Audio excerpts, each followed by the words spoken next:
Bienvenue dans Extramuros, le podcast qui met en lumière les réussites d'entreprises en région. Aujourd'hui, direction le Sud et Aix-en-Provence, où j'ai le plaisir d'interviewer Julie Davy-Copin, cofondatrice et CEO d'Ombrea, la solution de protection des cultures contre les aléas climatiques. Julie est également présidente déléguée de la French Tech Aix-Marseille. Je suis Guillaume Pellegrin, le président fondateur de Newton Offices. De Paris à Marseille, en passant par Bordeaux ou Lyon, j'interroge des dirigeants pour découvrir avec vous les raisons de leur succès extramuros. Dans cet épisode, Julie va nous expliquer pourquoi et comment elle a réussi à créer une société en famille à Aix-en-Provence, mais également à développer l'écosystème de la French Tech d'Aix-Marseille. Nous sommes dans le sud, donc nous avons la chance de faire ce podcast en extérieur. Vous ne serez du coup pas surpris d'entendre quelques oiseaux et un ou deux petits avions. C'est parti!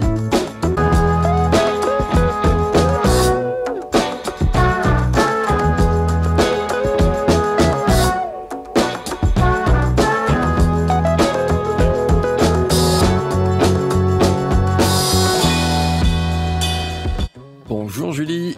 Bonjour. Bonjour à tous, j'ai le plaisir d'accueillir aujourd'hui sur Extramuros Julie Davy-Copin, la cofondatrice et CEO d'Ombrea, mais également présidente déléguée de la French Tech Aix-Marseille. Bienvenue Julie sur Extramuros. Merci. Alors on va attaquer avec Ombrea, direction Aix-en-Provence. Est-ce que tu peux nous expliquer ce qu'est Ombrea ? Oui, donc Ombrea, nous on est une start-up qui a été créée il y a 5 ans et demi. On développe des solutions de protection des cultures face aux aléas climatiques. En fait, l'idée c'est vraiment d'accompagner les agriculteurs face à ce défi qui est juste immense, qui est celui de leur permettre de continuer à travailler avec tous les aléas climatiques que l'on connaît et le changement du climat. Donc nous on développe des solutions qui vont réguler ce climat sur les cultures et faire en sorte qu'elles soient protégées de la sécheresse, des gelées ou encore de la grêle par exemple. Alors concrètement, même si Ombrea donne une petite indication, ça marche comment ? On va installer des structures sur les cultures d'extérieur, donc ce qu'on appelle les cultures de plein champ, comme la viticulture, l'arboriculture par exemple, maraîchage et horticulture. Et ce système va s'ouvrir et se refermer de façon à vraiment, par jeu d'ombrage, moduler le climat au sol. Donc en fait, en faisant des jeux d'ombrage, on arrive à régler la température, l'humidité, la lumière, plein de paramètres qui permettent justement de recréer un climat adapté aux besoins des cultures. Et ce qui est particulier chez nous, c'est qu'on est vraiment une boîte qui fait beaucoup de soft aussi, puisqu'il faut savoir de quel climat la plante a besoin dans tel ou tel cas de figure en fonction de telle ou telle situation ou objectif culturel de l'agriculteur. Et nous, notre travail, c'est vraiment de piloter le microclimat sur les cultures. Du coup, c'est un système intelligent qui analyse les données pour donner le meilleur contexte aux plantes ou aux arbres. Ouais, tout à fait, c'est ça. On a des objectifs et nous, l'idée, c'est vraiment de se rapprocher d'un microclimat idéal pour faire en sorte que la plante ait tout l'écosystème dont elle a besoin pour grandir dans les meilleures conditions possibles. Et le cœur de notre travail, c'est vraiment celui-là, c'est de faire en sorte d'ajuster le pilotage. Donc on traite un nombre de données assez conséquent et c'est vraiment une grosse partie de notre travail ici que de faire des outils de simulation, de vraiment anticiper comment les plantes vont réagir par rapport au tel ou tel climat avec une projection à long terme, puisqu'on est sur des projets longs. Donc l'analyse de la donnée doit aussi se faire sur du long terme et c'est extrêmement intéressant d'étudier les variations climatiques aujourd'hui, mais aussi dans 10, 20, 30 ans. Et là-dessus, on se fonde aussi énormément sur les différents rapports du GIEC qui nous donnent des indications aussi de comment l'agriculture va pouvoir évoluer et nous de faire en sorte d'accompagner les agriculteurs dans ce défi du changement climatique. Avec le rapport qui vient de sortir, toi, avec tes chiffres, c'est en ligne avec le rapport du GIEC, avec tout ce qu'on peut lire sur ces rapports qui font peur ou en tout cas qui sont assez éloquents. Ils font peur, mais ils sont... alors déjà, ils mettent en place plusieurs scénarios à chaque fois. Donc, on est quand même sur plusieurs hypothèses qui sont avancées à chaque fois. Et nous, ils sont complètement en phase avec les constats que l'on fait sur le terrain, avec notamment les retours aussi des agriculteurs, qui sont de plus en plus nombreux à nous solliciter pour faire face à ces changements. En fait, ce qu'ils disent les agriculteurs sur le terrain, c'est que ils ont toujours connu les aléas climatiques, ils ont toujours connu le climat qui change, mais en fait, la différence avec ce que nos grands-parents ont pu connaître il y a des dizaines d'années, c'est qu'aujourd'hui, les aléas climatiques sont de plus en plus fréquents et de plus en plus violents. Donc très compliqué à anticiper, très compliqué aussi à assurer, parce que les agriculteurs aujourd'hui, quand ils ont un gros épisode de gel ou de grêle ou de sécheresse, ils sont assez mal indemnisés ou trop peu encore, parce qu'il y a une vraie refonte aussi de l'assurance climatique qui est en cours. Ils souscrivent pas tous à une assurance climatique non plus, donc on est face aujourd'hui à une certaine forme d'urgence qui va tendre aussi à s'amplifier, et c'est la raison pour laquelle nous on développe des outils qui permettent justement d'affronter ce choc qui arrive et qui peut encore être limité, je le précise. Aujourd'hui, on a encore les moyens d'agir collectivement pour faire en sorte d'atténuer ce changement climatique qui sera là dans tous les cas, mais on peut faire quelque chose pour faire en sorte qu'il soit moins violent que prévu. Ouais, et on va y revenir avec notamment les financements à impact. Et pour continuer sur ta solution, ça veut dire que du coup, tu peux aller. On va devoir mettre des ombrières de plus en plus au nord. C'est une première question. Et la deuxième aussi, est-ce que tu en profites pour produire de l'énergie non renouvelable avec tes ombrières? Alors oui, complètement. On voit que le climat change. Quand on regarde les prospections, enfin les projections climatiques, on voit que des vins en Champagne ou en Alsace sont vraiment menacés aussi. C'est-à-dire que les cépages qui sont produits aujourd'hui ne pourront peut-être plus l'être demain. Donc ça, c'est effectivement, on a un vrai enjeu aujourd'hui à agir pour adapter ces cultures au changement climatique. Donc nous, on est effectivement sollicité par des régions un peu plus au nord, et je pense que ça va être une tendance qui va aller en s'accentuant. Et c'est vrai que ce qui est chouette, c'est que nous, quand on a démarré Ombrea, et c'est un vrai sujet dans le monde agricole, c'est la question de l'accès à la tech.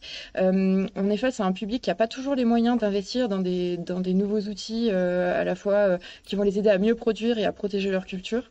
On parle beaucoup d'aide à la décision, de tech dans l'agriculture, mais en fait, ces outils-là, il y a une vraie question de comment on arrive à faire en sorte que l'immense majorité des agriculteurs puissent avoir accès à ces outils. Et donc, c'est tout naturellement qu'est venue la question du financement, et c'est comme ça qu'on a eu l'idée effectivement de mettre des panneaux photovoltaïques sur le toit des structures. Et ça nous permet en fait de couvrir l'investissement. Donc aujourd'hui, on a un modèle qui est scalable et qui nous permet d'adresser un petit agriculteur comme un gros groupe industriel qui a envie justement de se doter de notre outil.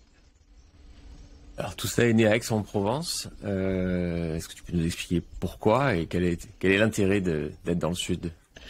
Alors c'est une histoire assez singulière. Donc moi j'ai grandi, ma famille, on est originaire du sud de la France, à côté d'Aix-en-Provence.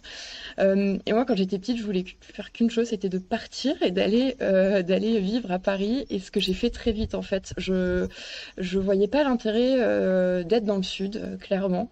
Je suis évidemment revenue sur ma décision, mais j'étais assez catégorique. Donc dès que j'ai pu partir à 18 ans et quelques, je suis partie. Et en fait, quand on a eu l'idée d'Ombrea, parce qu'on est moi je suis issue d'une famille d'agriculteurs, Ombrea je l'ai cofondée avec mon père qui s'appelle Christian Davico, qui est agriculteur. Dans ma famille, tout le monde travaille dans ce milieu-là, et j'étais la seule à ne pas suivre cette voie-là. Et en fait, lui, il m'a dit voilà, notre monde c'est l'agriculture, il faut qu'on soit à la campagne. Il faut qu'on soit dans une région que l'on connaît très bien, où on a des premiers clients qui pourraient essayer la solution à côté de chez nous.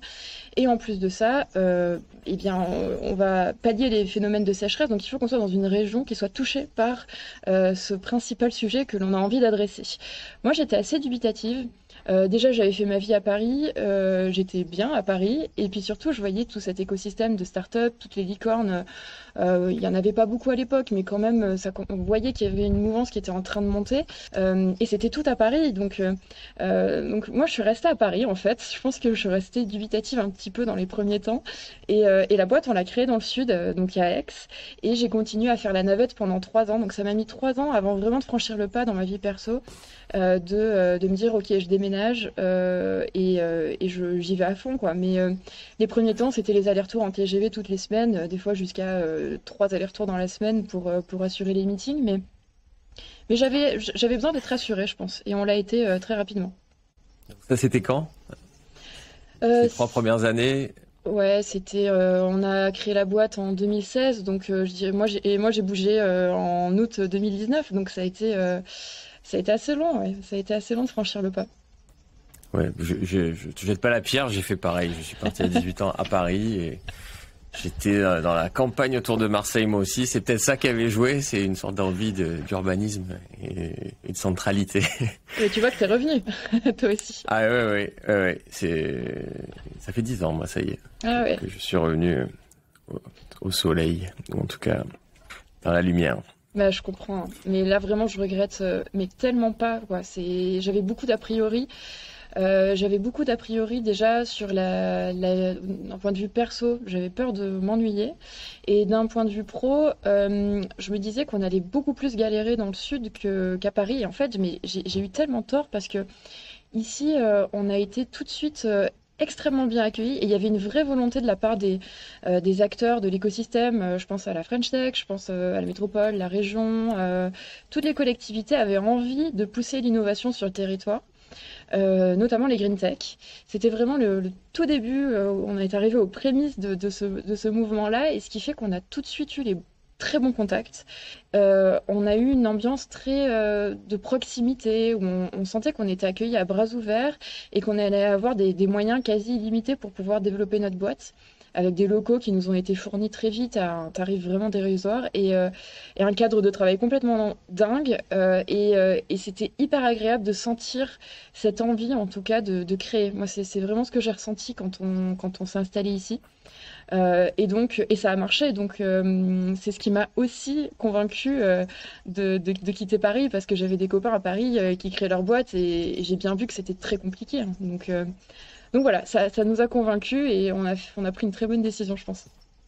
Ça, c'est une histoire que j'entends souvent sur Extramuros, c'est l'accueil des collectivités et des institutions locales. Donc en l'occurrence, je crois qu'ici c'était la métropole d'Aix-Marseille qui vous a bien accompagné et il y a l'agence également Provence Promotion.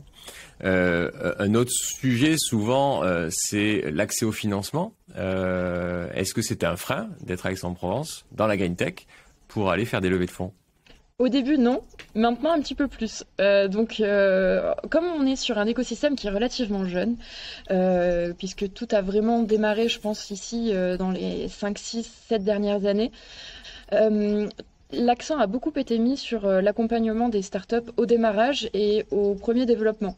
Donc nous, on a très facilement effectué nos premières levées de dette ici sur le territoire. Ça a été hyper rapide et surtout, on a senti un vrai engouement et une vraie volonté de nous accompagner dans notre projet. Donc ça, c'était extrêmement rassurant parce qu'on n'a pas du tout... Enfin, c'était notre première start-up, hein, à tous les deux. Donc en termes de garantie, on n'était pas non plus sur un niveau complètement dingue. Donc on a eu vraiment beaucoup de chance et ça, vraiment, je suis très reconnaissante de la confiance qui nous a été donnée dès le début. Et ensuite, sur notre premier roadshow, qui était un petit tour, on a levé 1 million début 2019. Et là-dessus, pareil, on a fait un tour qui s'est vraiment fait en région, avec des acteurs qu'on connaissait, avec lesquels on était vraiment en confiance et qui nous ont très bien accompagnés dans les premiers steps de la croissance d'Ombrea. Et après, notre deuxième tour de table qu'on a finalisé mi-2021, donc en septembre, là, pour le coup, on a dû aller un petit peu plus loin, même si on a gardé, et c'était quelque chose qui était très important pour moi, de garder quand même des acteurs régionaux au board. Donc on garde la région sud, et on a aussi CMA qui est rentré au capital d'Ombrea, et un fonds parisien, donc Mirova, qui est intervenu sur ce tour de table, mais à Paris, effectivement. Et c'est vrai que c'est peut-être le sujet sur lequel nous devons tous travailler, et je pense que c'est l'enjeu qui nous attend.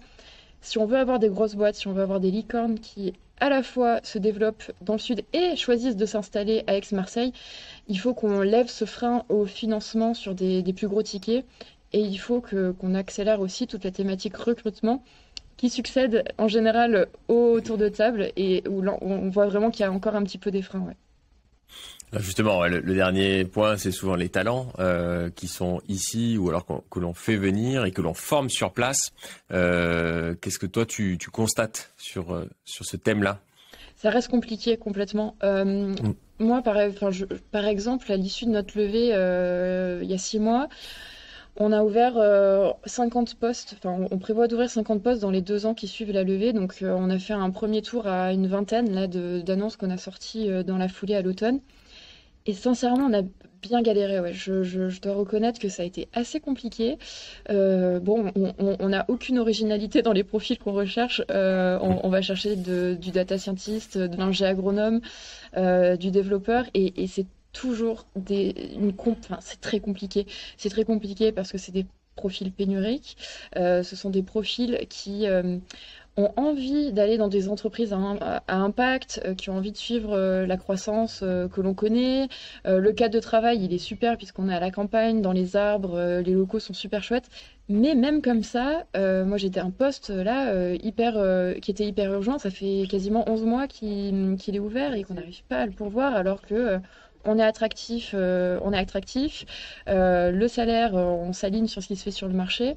Mais ce qui pose problème et ce qu'on nous dit à chaque fois, c'est sur les profils un peu seniors et la question de l'école des enfants et le job du conjoint, quoi. Du conjoint, et là-dessus, ouais. on a encore, je pense, un petit peu de travail à faire si on veut que des grosses boîtes s'installent ici et qui vont recruter 150, 200 profils en 2 ans. Là, aujourd'hui, ça reste un peu compliqué, quoi.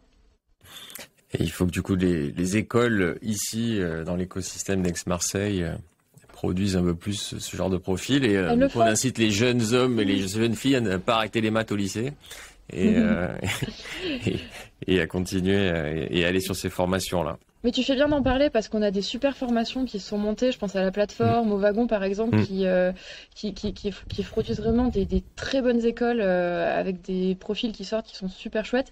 Mais le problème, c'est que c'est encore neuf et le temps que ces personnes-là acquièrent un petit peu d'expérience, on va pouvoir justement bénéficier un petit peu de cet investissement, mais c'est encore un petit peu tôt. Je pense que dans les 2 ans à venir, les choses vont vraiment bouger. Je suis assez optimiste sur ce sujet. Ouais, et puis ce sont des cercles vertueux que tu inities et vous êtes les précurseurs sur ce territoire. On a vu, nous, en interviewant avec Extramuros, des licornes qui ont décidé d'aller plutôt dans l'ouest, à Nantes, à Bordeaux ou parfois aussi à Lyon. Ça ne m'a pas échappé que ce n'est pas dans l'ouest. Il y avait déjà aussi d'autres sociétés qui parfois dans des secteurs un peu connexes, mais qui avaient ces mêmes profils-là et que c'est ce qui les avait convaincus de quitter Paris pour aller s'installer dans ces villes-là. Mais au début, il y a toujours un peu ces précurseurs locaux et puis cet écosystème, soit institution, soit French Tech, ou les deux, qui permet d'amorcer la pompe. Bah, c'est ce qu'on essaie de faire. L'idée, c'est ça, c'est ça qui est super bien avec la French Tech ici en local, c'est que on est plusieurs boîtes à s'être bien développées. L'idée, c'est de se structurer et de montrer tous les atouts, en tout cas de ce territoire, pour justement inspirer et montrer qu'il y a plein de choses à faire ici. Donc j'espère bien que dans 2 ans, ou un petit peu moins, allez, on va se dire 1 an et demi, que dans le podcast, on pourra rencontrer des licornes qui se seront dit, bah ouais, allez, je vais me délocaliser à Marseille ou à Aix, parce que c'est génial et qu'il y a vraiment, vraiment une bonne valeur ajoutée à s'installer sur ce territoire. Alors là, je vais provoquer la présidente déléguée de la French Tech, mais en fait, ça sert à rien, dis-le nous, ça sert à rien, la French Tech. Ce coq-là, il se sert à quoi, en fait? C'est marrant parce que c'est justement exactement la question que je me posais. En fait, non, je me posais pas la question. Enfin, je voyais pas. Enfin, à part mettre un coq sur mon site ou sur ma plaquette, c'était pas hyper concret. En fait, le rôle de la French Tech, pour moi, il n'était pas clair quand j'étais jeune entrepreneuse. Et on est venu me chercher il y a 2 ans en me disant, voilà, on a besoin de Green Tech au board parce que c'est un secteur qui se développe pas mal dans la région, il faut qu'on soit représenté. Donc ouais, on m'a proposé d'y aller. Et je me suis dit, bon, plutôt que d'avoir une idée arrêtée sur le sujet, bah, il faut que j'aille mettre le nez dedans. Et que vraiment je vois toute la palette d'outils que propose cet asso pour vraiment me faire une idée en fait. Et donc je me suis lancée à 200% dans le projet avec Pascal Lorne, donc le CEO de GoJob, qui est une très belle startup installée aussi à Aix et qui a une très belle croissance, qui est donc le président de la French Tech Aix-Marseille depuis quelques années. Et donc j'ai été sa présidente déléguée. Et c'était génial parce que, en fait, j'ai découvert vraiment toute la richesse de cet écosystème et j'ai découvert combien la French Tech était juste mais indispensable pour faire en sorte justement de à la fois rayonner, faire rayonner les boîtes, les attirer et répondre aussi aux problématiques quotidiennes des entrepreneurs qui sont nombreuses. Et je pense qu'on a mis en place un vrai sujet et on va tendre justement à l'amplifier dans les années à venir, qui est cette question du carnet d'adresses, de réseautage. Je trouve qu'on était très isolés il y a quelques années, quand aujourd'hui on est vraiment hyper fédérés, solidaires. On mentor les petits jeunes qui démarrent et on les accompagne, on essaie de faire en sorte de s'entraider. On est une toute petite communauté qui grossit énormément, puisque c'est quand même aujourd'hui la French Tech, plus de 400 adhérents, donc c'est énorme. Moi, je crois que quand j'ai démarré il y a 2 ans, on était dans les 200 et quelques, donc on voit qu'il y a vraiment un engouement aussi ici en région. Et je pense qu'il faut vraiment qu'on surfe collectivement et sur ce beau démarrage. Moi, en tout cas, c'est ce qui me porte, c'est l'envie aussi d'apporter au territoire un peu ce que j'ai reçu. On m'a accueilli les bras ouverts, j'ai envie de faire en sorte qu'on aille plus loin dans cette démarche. Donc, et on est tous dans ce mood-là, hein, et c'est hyper riche et on s'amuse bien et on est utile. Donc la French Tech ne se résume pas à la station F, du coup. Non. Est-ce qu'il y a des spécificités en revanche ici, sur ce territoire? Oui, on est... Sur les activités, par exemple? Ouais, on a une grosse représentation des green tech ici. C'est le premier secteur qui est choisi par les entrepreneurs, en fait, hein, avec ensuite on a la santé.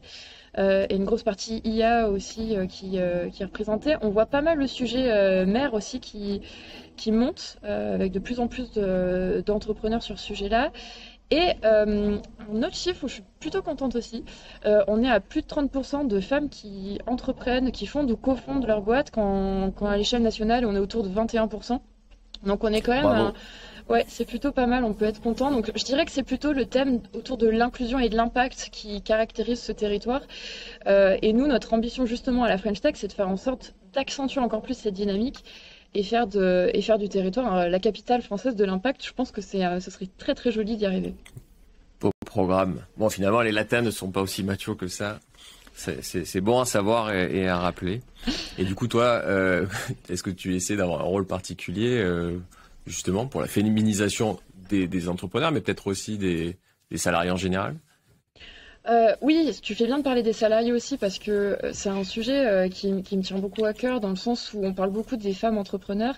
On parle beaucoup moins, et c'est assez problématique, des salariés dans la tech. Le chiffre national, c'est autour de 27% des d'équipes féminines dans les boîtes tech, ce qui est très peu. Donc il y a un vrai enjeu de parité des équipes aussi, surtout quand ce sont ces équipes qui construisent les algos des boîtes de demain. Il y a quand même une certaine réflexion à avoir aussi sur ce qu'on a envie de construire, donc en termes de représentativité. Et oui, moi je pense que en tant qu'entrepreneuse, on me pose tout le temps la question de voilà, être une femme dans la tech, qu'est-ce que ça fait, comment tu perçois ce rôle. J'ai évidemment un rôle à jouer, dans le sens où j'incarne quelque chose, j'incarne le fait d'être jeune, femme, à la tête d'une boîte de tech. Et à ce titre, il faut que je montre justement au plus jeune public et aux autres femmes que c'est possible, et surtout les mecs aussi qui me croisent dans mon quotidien, parce que je croise beaucoup plus d'hommes que de femmes. Donc je pense que le fait qu'on soit plus nombreuses aussi et qu'on se montre permet aussi de normaliser le sujet. Après, moi j'aimerais qu'on pose aussi toutes ces questions aux hommes entrepreneurs et qu'on leur dise bon ben voilà, qu'est-ce qu'on fait aussi pour féminiser la tech. Je suis pas un étendard sur le sujet femmes dans la tech, même si je sais qu'il est extrêmement important d'incarner de role modèle et pour faire bouger les lignes.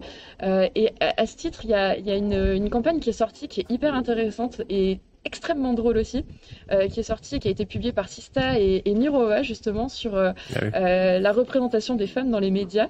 Ils sont allés interviewer Cédrico, d'autres patrons, donc à façon Harry Pinault, et en fait Xavier Niel aussi, et ils leur ont posé en interview toutes les questions qu'on pose d'habitude aux femmes, et c'est juste mais hilarant, parce qu'on se rend compte en fait à quel point c'est ridicule et à quel point il y a un truc qui cloche pas, en mode c'est quoi votre morning routine le matin, vous faites du yoga à 6 heures, c'est quoi votre crème préférée, ou alors ça n'a pas été trop dur de gérer vos enfants et votre vie pro, enfin voilà, donc tout ça J'aimerais qu'on en vienne à ne plus avoir à se poser la question, mais le travail est encore long, donc je suis très contente en tout cas de faire en sorte que ça bouge.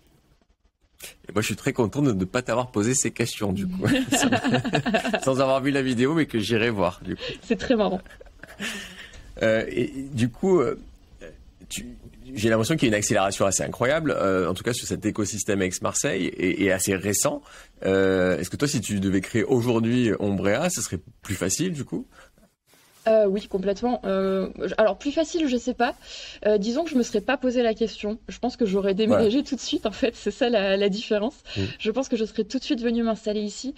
Parce que j'aurais rencontré des personnes tout de suite qui m'auraient convaincue du potentiel, en fait. Et ces personnes-là, je les ai peut-être moins croisées il y a 5 ans et demi. Donc ouais, je pense que c'est dans ce sens-là que ça aurait été différent. Et peut-être qu'on aurait accéléré plus vite. Ou peut-être que j'aurais été moins fatiguée aussi. Donc je sais pas, mais en tout cas, ouais, j'aurais moins réfléchi. Ouais, ouais. En tout cas, du coup, un écosystème qui a radicalement changé en 6 ans depuis la création d'Ombrea. Complètement. C'est quoi, du coup, la trajectoire maintenant là, pour vous, pour Ombrea, les objectifs à moyen long terme?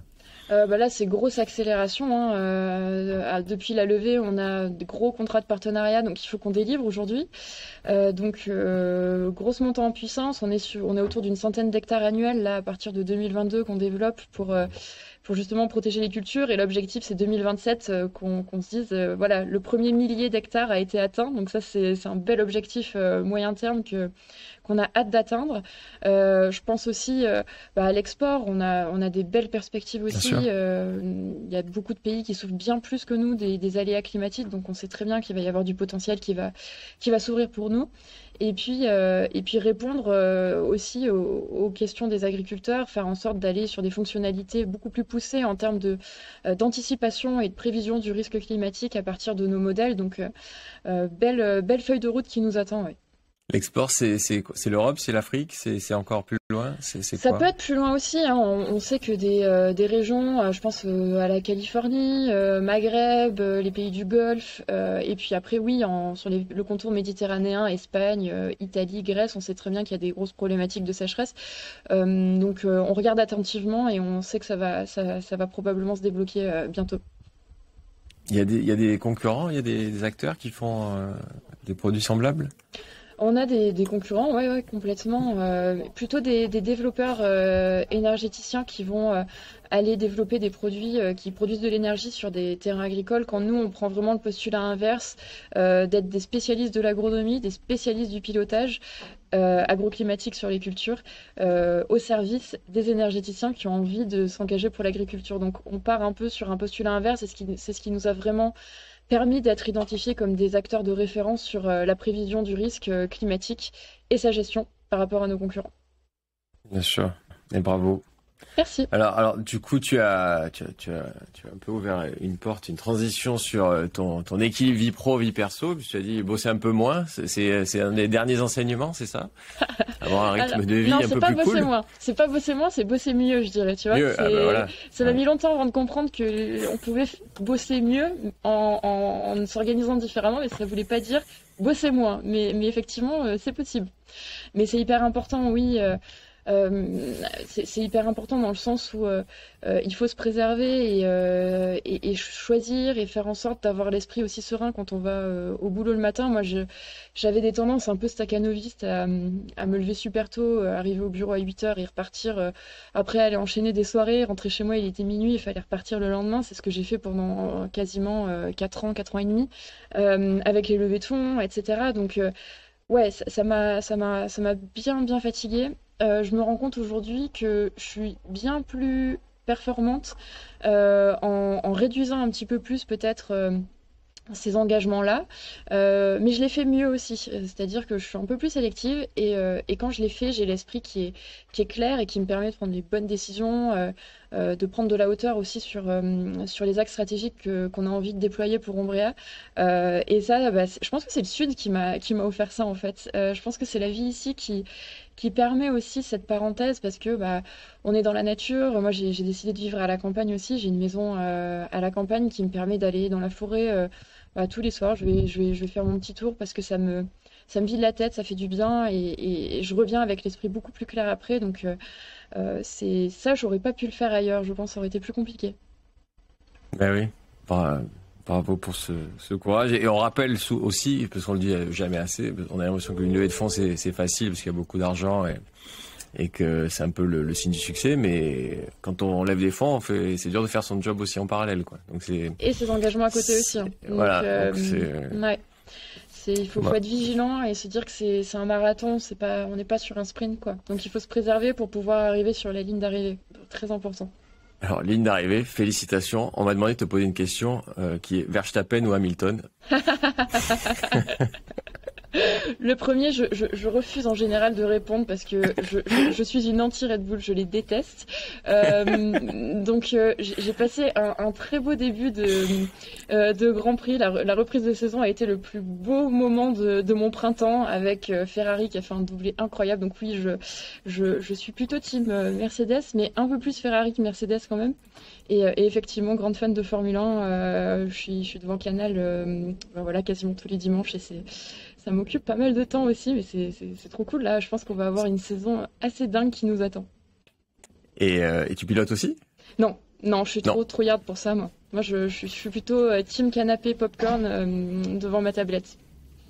Pas mal, ça marche aussi. C'est le fameux équilibre pro-perso.